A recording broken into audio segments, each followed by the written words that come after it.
ready? Are you ready? I don't know. Well, it's going. Cool. First question. Yeah? Do you know the Muffin Man? The Muffin Man? The Muffin Man. Do I know the Muffin Man? Who lives on Drury Lane? Yeah. No. How the f*** you know where he lives if you don't know him?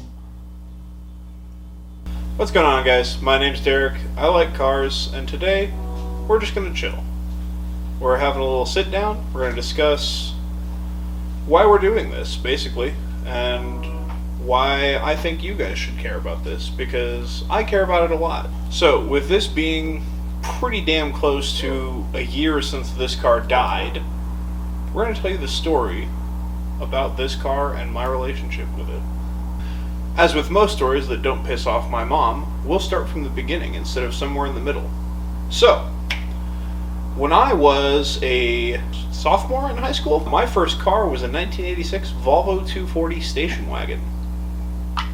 That's not important right now, but my second car is, because it was a 1999 Suzuki Grand Vitara 4x4. I drove that car daily in Vegas for a little over a year with no AC and no power steering into the Las Vegas summer, which was very unfun. Now, the time came to replace that car because it was just giving me problem after problem. So I went back to the website of the dealer that I had bought my Volvo from. And on the lot, they had a $2,500 Oldsmobile Intrigue. This intrigued me greatly. So, what I did was went down there with my Grand Vitara and my mom, test drove it, and found out subsequently it had a failing CV axle and was generally awful. Thank you, 2000's GM. As we parked that and we're going back to the dealer, we did a quick browse on the lot just to see what they had around there. And I walked past this weird green station wagon that I looked inside and it had a manual.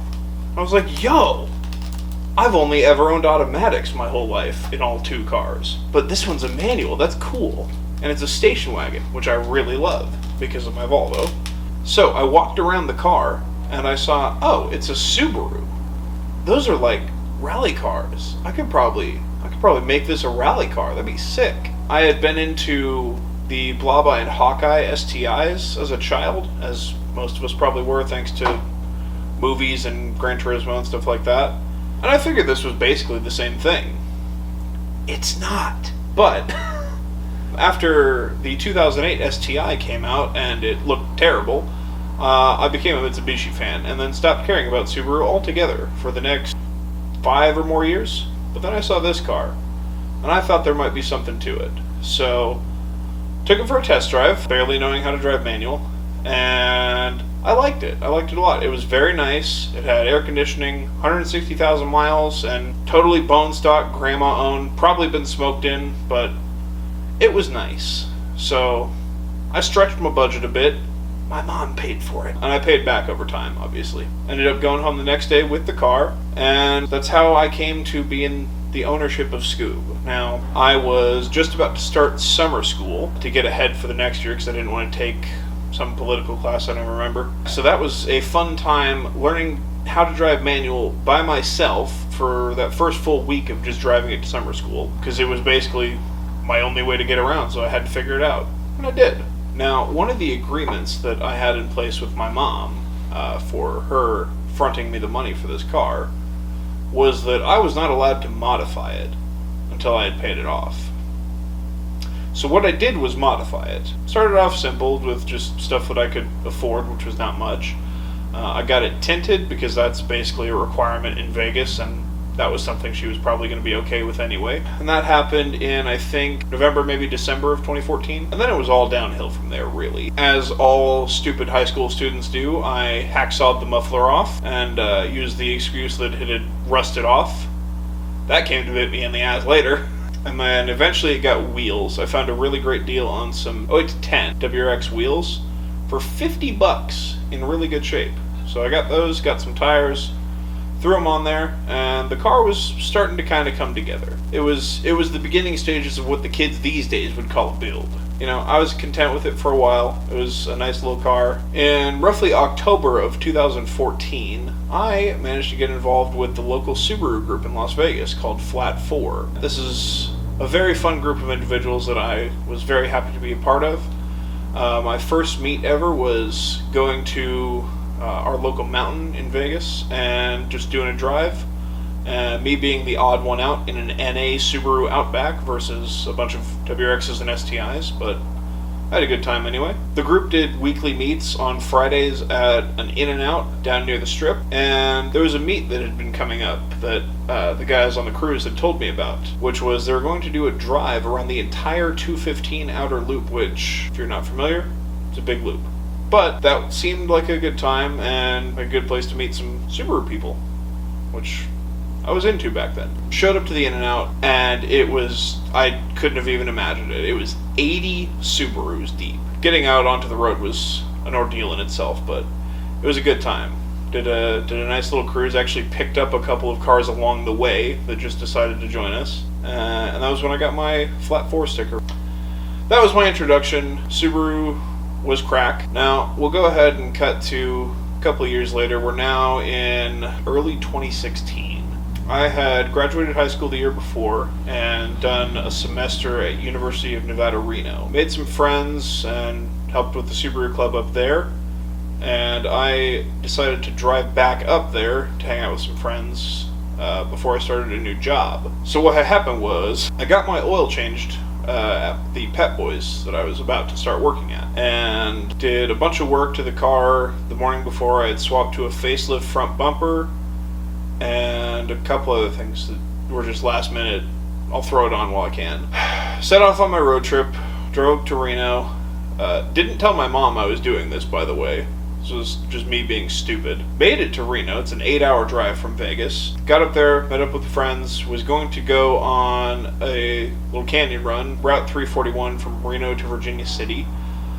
Really nice bit of road. They do a hill climb up there every year. I made it through the run, got to Virginia City, was taking pictures, started to head back, and a few weeks prior to this, I had had issues with my exhaust, where the hanger wasn't quite sitting right, so mid-corner it would just kind of rub the drive shaft, which is not ideal, frankly. I started hearing the same kind of noise mid-corner, and I was like, oh, damn, I'll have to fix that in here in a bit. And then it got louder. And then the car started slowing down. So I downshifted to try and keep it in the power band, thinking it was because of the hill. Then it got a lot louder and a lot slower. And then the oil pressure light came on. And I realized, oh shit, I didn't check my oil after driving 8 hours up here at highway speed. So that motor was toast. Upon inspection, it had about 1.5 quarts left in it, out of a possible 4.5. Got it towed by one of my friends that had a diesel pickup and a trailer. We towed it to the house of my friends I was staying with, and then it was just figuring out what to do from there. Guy back in Vegas was actually heading up to Reno the following weekend to help out the guy I was staying with his car. He ended up hearing about what had happened from the flat group. We didn't have an engine hoist at the house I'm staying at. So he offered to drive one up on top of his first-gen Impreza so we could get it done. We went to the junkyard and grabbed a short block, tore this one apart as much as I could. Got the exhaust off, got the intake manifold all disassembled, and made sure it was good to go. Got the new one all cleaned up and ready to put in. He came up, hoisted the motor out, and got it disassembled down to the heads in 13 minutes. So that was very cool to watch. Did a couple of things here and there just to make sure it was good to go. Slapped it back in the car. A couple of fueling issues later, it ended up running. She runs next to these fucks. And that is the motor that is sitting right there.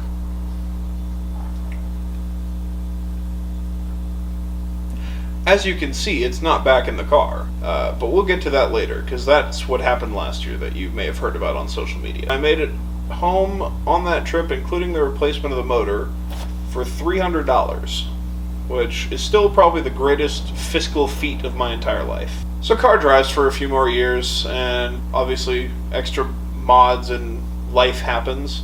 I got into autocrossing, made all of my friends around this car. It went through several different looks. We went from springs to coilovers, and around that same time we got this look, if you can see it on the camera, It was when I got into Plasti Dip on a large scale, so I went with Anthracite Gray Metallic from Dip Your Car. Wrapped the roof black. It looked pretty cool. My issue with it was everyone thought it was matte black, so that was unfortunate. A couple years went by. Things happened personally with one of the guys that I met in Reno, and a certain shop experience that I don't really want to talk about. Back in, I want to say, late 2019. It was actually 5 years ago yesterday as of this recording. I had moved to Salt Lake a couple months previously. A couple of my friends and I were driving through Wolf Creek Pass out in Utah. I hopped into passenger in a Miata and let my buddy Cole drive the car. I should say a couple of weeks prior to this, I had swapped out the transmission fluid for the first time since I owned the car. I don't know that it had ever been done before that, so worst case scenario, this fluid had 250,000 miles on it, which is too many miles to change the fluid at. So at 256,000 miles, the transmission decides to lock itself in fourth gear and fail to proceed. So we're stuck at the top of a mountain in Utah, about 35 miles from civilization and about 50 miles from Salt Lake. My friend Gavin, who actually took this photo that you can't see, had AAA RV towing policy. So he managed to get them to come and pick it up and get it towed to the shop that I worked at the time. We did an overnight transmission swap with a junkyard unit, and it was fun. It was a learning experience. It took us 12 hours, partially due to sleep and also missing parts. But we got it done at 6 in the morning and made all the neighbors around the shop very unhappy with my 3.5-inch straight pipe. Insert footage here.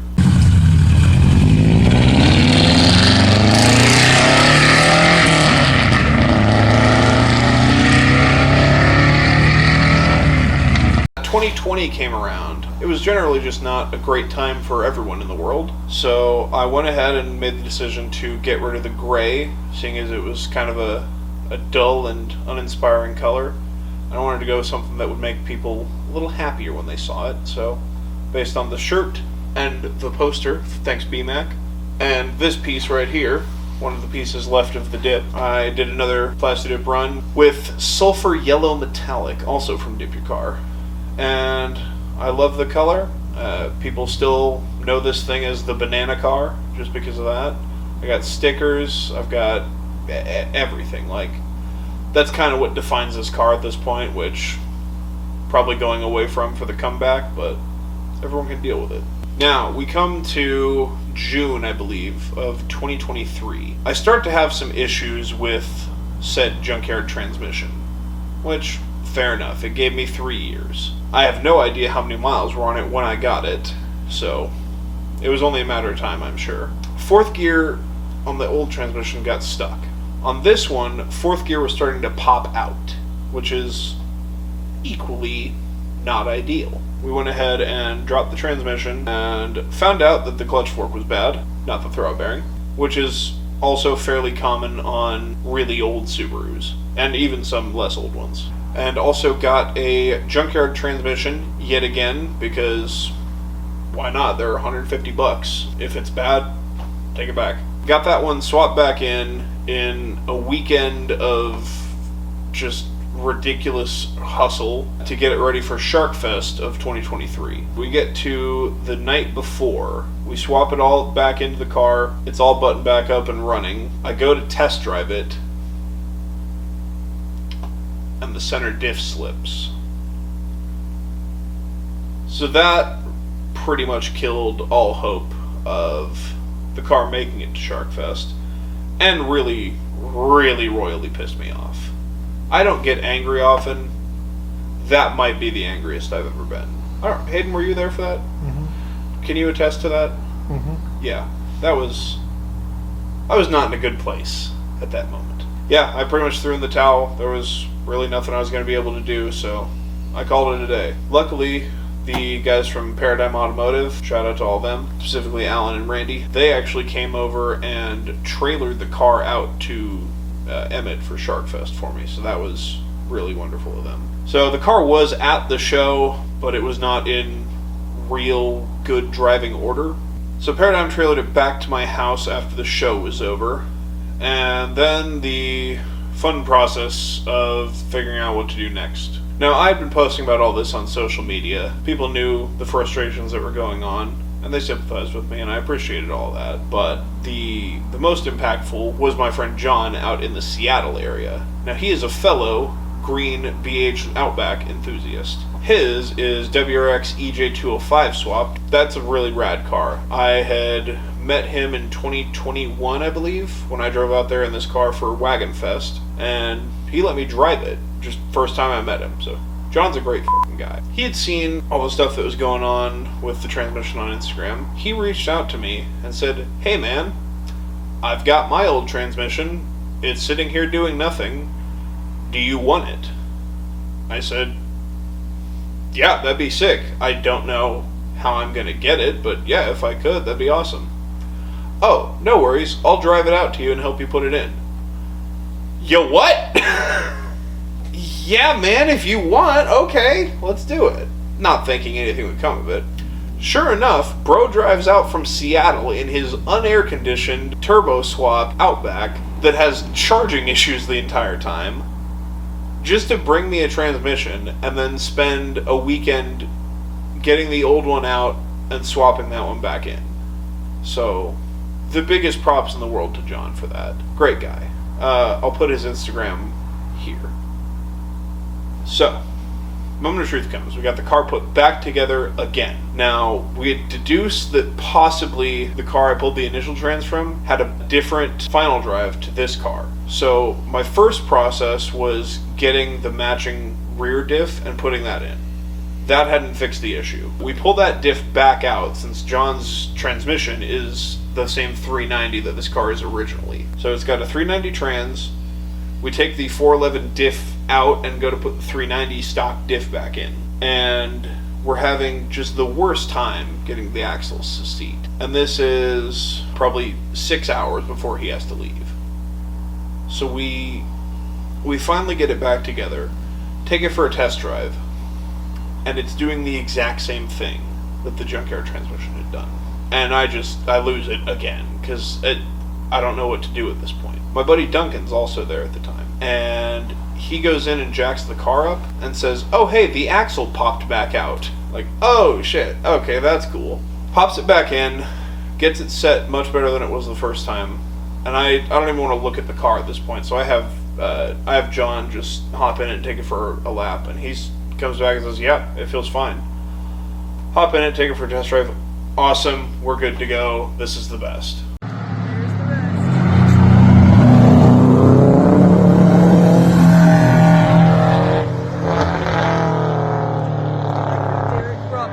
Then July comes around. It's very hot. The car's air conditioning doesn't work well. And I decide, yes, now that the transmission works, I'm going to drive this to Ketchum, Idaho for Sun Valley Tour de Force. Before I even get out of town, I realize there's an issue. It starts overheating. Great. I assume at this point that it's finally head gasket time, because it has been about 75-ish thousand miles, maybe 80,000, since that motor had gone in. And we used AutoZone Felpro head gaskets, which are notorious for not being excellent. I limp the car to Ketchum, dying of heat stroke the entire way because it's over 100 out. Hayden, do it. It's what makes a Subaru a Subaru. I didn't have to stop and put coolant in it or anything, but I know it's probably going to have to happen at some point. On the drive back, I stop at a gas station and pop the radiator cap off. Coolant comes out. We're having a good time. I have a gallon of water with me, and I throw it in there just to make sure we're good to go. It doesn't really make a huge difference, but I get it back home and realize, okay, cool. It's time for the major surgery. So I put it off for a month. I had the H6 at this point, so I figured I would just daily that for a while Scoob sat around. Then I realized the H6 had head gasket issues, but we'll get to that later. So, I had a trip coming up. Wagon Fest, Tacoma, Washington at the LeMay Automotive Museum, September 24th, 2023. I had been planning this trip for at least that month because they didn't announce it until far too late in the year. I got my buddies together, we decided we were going to go, and I realized, okay, I have to get this car ready. I don't want to drive it to Seattle on bad head gaskets. So I talked to my buddy James, and we were initially going to just leave the motor in the car, pop the heads off, swap some gaskets on it, and call it a day in his garage. He got busy, he wasn't able to help out. No worries, whatever, we'll figure it out. So I talked to my buddy Corey, who used to inhabit that side of the shop. He says, yeah man, I got you, I can take care of it. So I leave the car with him. He has the motor out in like 2 hours, and he starts to pull everything apart. That was when I found the pitting in cylinder 4 on that engine. So either I put it back together and risk destroying a piston eventually, but it's been running for as long as it has with no issues. So I didn't really know what to do for sure on that one. The head gaskets were actually fine when we pulled it apart. I don't know how, but the Felpros were holding together. We determined after we pulled more stuff apart, the water pump was probably a more likely issue because it had looked like some rust on it and just didn't spin quite as freely as you would think it would. So I don't know what the actual issue was in the end, but I ended up once again talking to Alan from Paradigm. Got a motor off of him that they were going to use as a spare motor for their rally car. They bought it, the car didn't blow up, so they just stuck it in storage, and I bought it off him for a fairly reasonable price. We got everything pulled off of it. I got a full gasket kit from Subaru. Myself and Corey got it all put back together, threw it in the car, and it ran. Woo! Let's go! Damn, son! First crank! Yeah! And this was the night before we were supposed to leave for the trip. By the way, Randall from previous videos also rode his motorcycle up from Salt Lake for this, so he was going to be part of our convoy, as well as Riley and Hayden and several other people. And we do some break-in miles. Now, the bottom end was not brand new. It had miles on it. So I wasn't necessarily breaking that down. I was mostly making sure that the head gaskets were seated correctly and that the top end was going to be okay. And everything felt good, ran fine, no misfires, no weird idle, nothing like that. Did about 60 miles at probably 4 in the morning, trying to get it good to go, because Corey recommended doing about 100. Got up at 8 in the morning, went to a Cars and Coffee as the final send-off, and set off on the journey. And we made it 120 miles in, nearing Baker City, Oregon, going up a fairly long grade, and car's still chilling. I'm on cruise control, pretty much the speed limit. We get over the crest of the hill, start coming down it. The cruise control has a moment where it basically stops using the throttle as it gains speed to go down the hill. The car suddenly kind of just bucked a little bit. I figured that was just it running into its cruise control limiter. And then I saw the oil pressure light. And I thought, no, there's no fucking way. That's not a thing right now. And then I hear it. Starts rattling. Holy shit, this actually just happened. There's no way. There was no warning. Nothing happened. It just fucking blew up.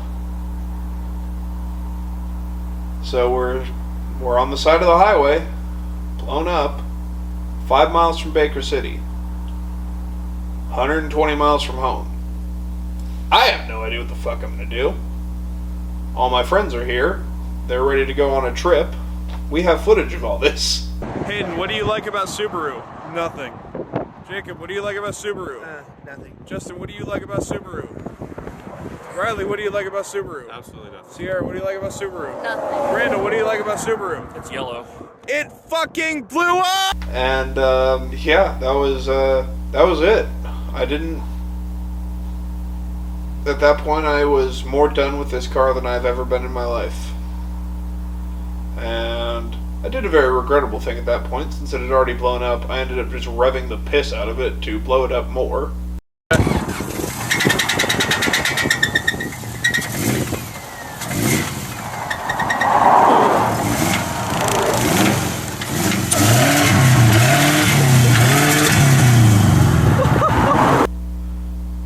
put a hole in the motor, by the way, so that's fun. We ended up finishing the trip. I rode in the back of an Infiniti Q50 the rest of the way. Alan from Paradigm, once again, came in, saved the day, picked up the car, and got it back to Boise. So that was fun. I worked out a deal with Corey to just keep it at the shop for a while. Ended up, this unit became available, so moved into here, and it just sat in here for a while. What, probably 9 months, you'd say? Finally decided, after swapping all the parts off of it initially and onto the H6 car, I did one autocross with that car.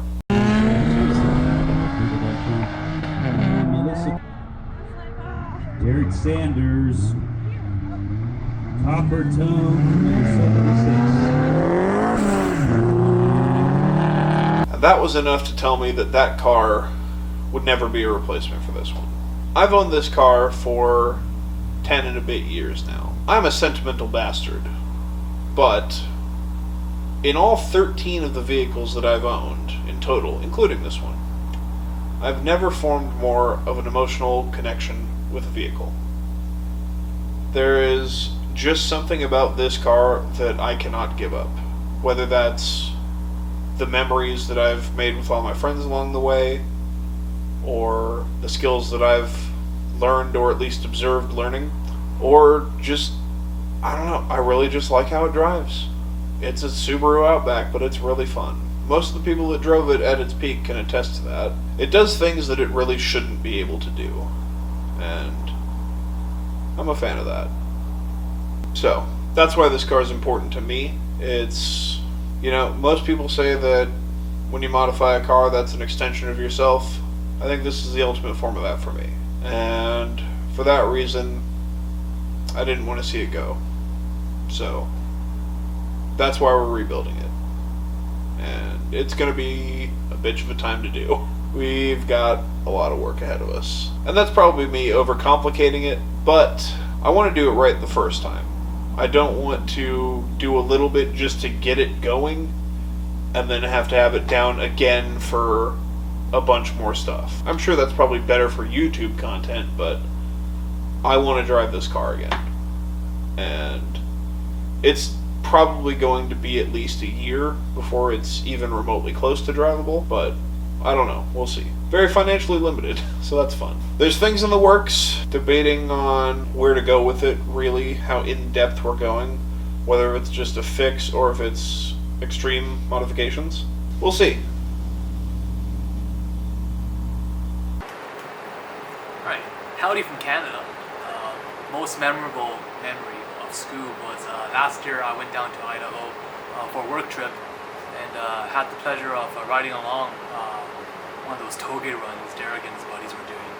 And man, that thing handles like, it has no business handling like that, especially for a station wagon of that vintage. The car is an absolute joy to ride along. Actually, kind of wish I drove it when Derek offered, but honestly, was honestly pretty scared to do so, especially a different car, new roads. But yeah, that the tollgate run on Bogus with Scoob was definitely something else. Yeah, Scoob good. It is I, Grandpa's Subaru, and Scoob. Okay, I like Scoob because banana car. You shut the. I've never actually seen Scoob in person, but Scoob was on Subaru Sunday. Scoobaroo Sunday. We got to do something with that. Scoob Part 2. I about lost my shit when I saw it. That thing's so freaking beautiful. Holy ding.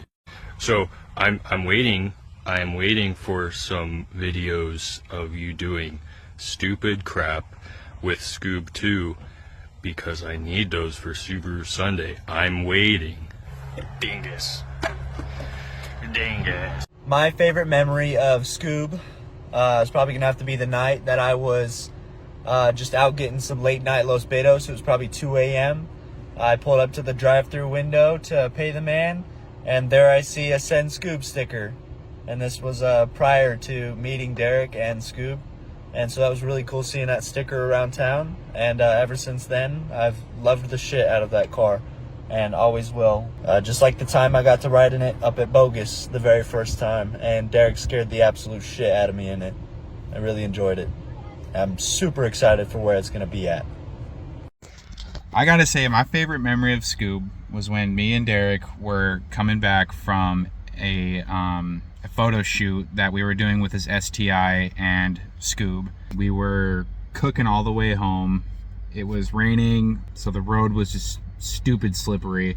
We had taken this off-ramp going towards his house off the highway, and when I was getting there, I lifted off the gas for not even a second, and the rear end came out from under me, and it put the car into this insane four-wheel drive drift, and I'm just skidding, and I'm staring straight at the wall, and the only thing going through my mind was not to put the car in the wall. So I stayed on the throttle, which ended up straightening the car out, and I kept doing a little pull to make it look like I wasn't scared, but deep down inside I was horrified. I thought Derek was gonna be mad at me that I almost put his car on the wall, but after, like, he put his hands out the window, he was clapping and cheering, and I gotta say that car is just it's almost like a staple of the friendship. I mean, there's so many deep core memories with that car that I have personally. I don't want to see the car die. I want to see it revived and come back stronger than ever. So I hope Scoob stays, and I'm excited to see how it all turns out in the end. So Scoob forever. Hello, you joined me in my garage because the lighting in my room is very poor. But here's a fun story with Scoob and Derek and myself. Many moons ago, I think back in 2017 or 2018, we decided to go up to Reno for a little bit. That was a lot of fun. I think that's where I bought Derek his LL Bean wheel, because we found one on a totaled, I think it was, I don't remember what it was. That was a good trip. I think we did it all in one sitting. We woke up really early in the morning, drove up there, then we went through some junkyards, and I think we went up a hill. Forgot what it's called, but it was really fun. And then on the way back, Scoob had broken down at a gas station out in the Armagosa Valley, and it was just a cam position sensor or something, but we were able to get that fixed. But that was the longest trip we ended up doing with Scoob, and hopefully he can get that running again, because I know that we had a lot of good memories. Not just that, the first time I went to Autocross was in that car, and there was a lot we ended up doing. So, but that was probably my favorite, going up to Reno with him. Hope one day we can do it again. Honestly, I'm not sure if there was ever a specific moment with Scoob that was standout, because over the years I would think that everything we ever did, Derek and I, other friends, did with Scoob, and everyone we know, both with us today and without us today, everything we did, just memories everywhere.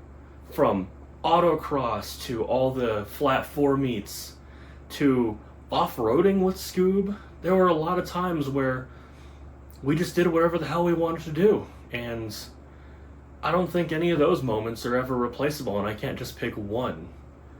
There are two individual friends that they're just not with us anymore, and even they shared so many memories with Scoob, with Derek, with myself. I don't think I could pick just one. There was just so much that we did and so much fun that we had. I mean, even this event, Clutch Block Party in Industry, California, that was a trip that I don't think we really should have made at our age, but we just made it happen. I would never replace any single moment with any other moment. I think the entire life of Scoob with Derek and everyone else that we ever had fun with, I think that is it. I think the entire life of Scoob is just, it's the best. It always has been, and, you know, Derek has been central with it, with Scoob, and now we get to see Scoob come back, maybe. I'm honestly looking forward to it, so. This is Randall, Scoob or a Bonsai. Peace.